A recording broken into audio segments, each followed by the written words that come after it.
Historically, most of the innovative thinking about development and disruption has come from within the Democratic Party. But there's a new guy in town now at Stanford University, Lanhee Chen. He's a fellow at the Hoover Institution, and he's a faculty member at Stanford, a guy who got 4 degrees, I don't quite know how, at Harvard University, and he's an authority on innovation. Lanhee, welcome to TechCrunch TV. Thank you. And INNOVATE2016. Thanks for having me.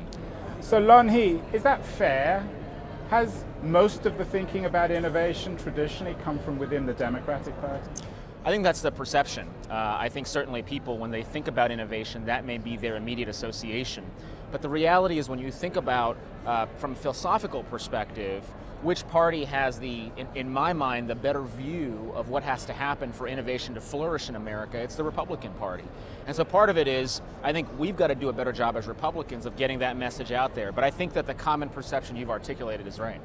And you're, of course, in the heart of Silicon Valley, at Stanford, at the Hoover Institution. How do you feel there? A fish out of water? Well, Hoover is an interesting place because we have a lot of folks that believe in markets at Hoover. Obviously, being a conservative or market-oriented person on an academic campus is a little bit unique, it's a little bit rare. But Stanford is a great environment, it's exciting. It's a really exciting time to be on campus there. We've got a lot of great students who are thinking about the future and thinking about how to innovate. So I enjoy it, but yeah, oftentimes there are other members of the faculty that you get into disagreements with because you just have fundamentally different worldviews. Why do you think the Democrats have been historically so strong in Silicon Valley? A couple of weeks ago on the show, we even had David Hornick from August Capital, one of the leading VCs in the Valley, who described himself as a venture socialist. Well, I think part of it is, there's a couple of things. I mean, one of the things that people in the Valley really do focus on is they focus on the product and the results, and really I think at some level Republicans have to be better, as I said, about articulating the fact that at base our party is about the results. It is about encouraging innovation, and we haven't done a good enough job of spreading that message in the past. I think on top of that though, a lot of people being in California have progressive views on certain issues, and those views aren't necessarily the views that a lot of Republicans have, and so sometimes you run into conflicts on those issues. But it shouldn't be about any single issue.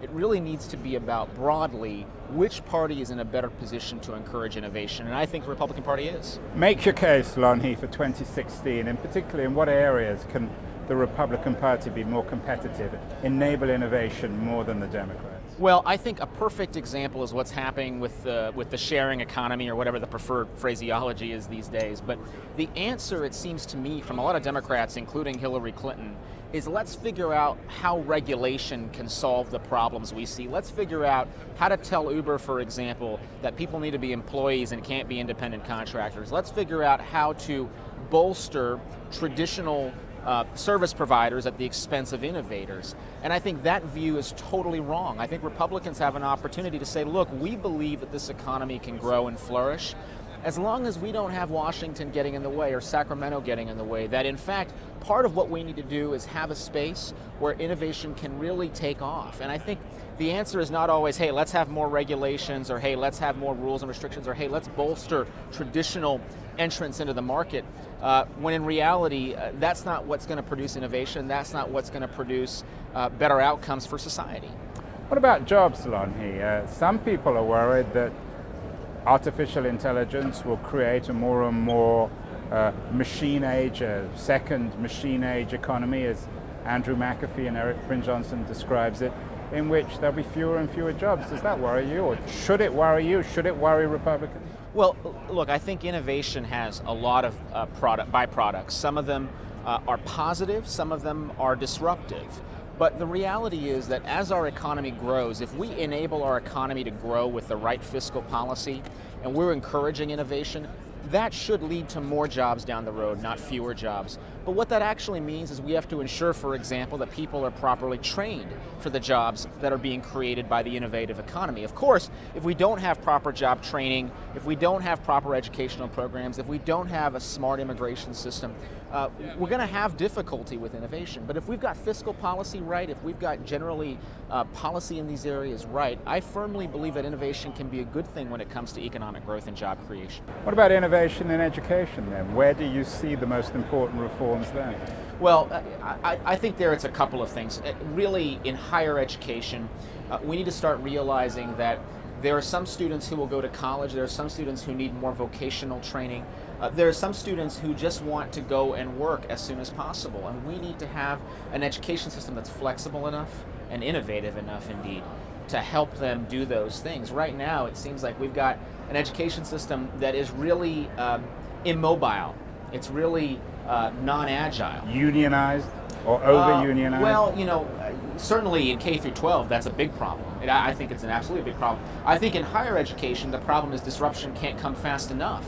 So you celebrate the disruption of higher education? Certainly in higher education, absolutely. I mean, doing away with tenure? Well, I think there should be a competitive marketplace. I think that's very important.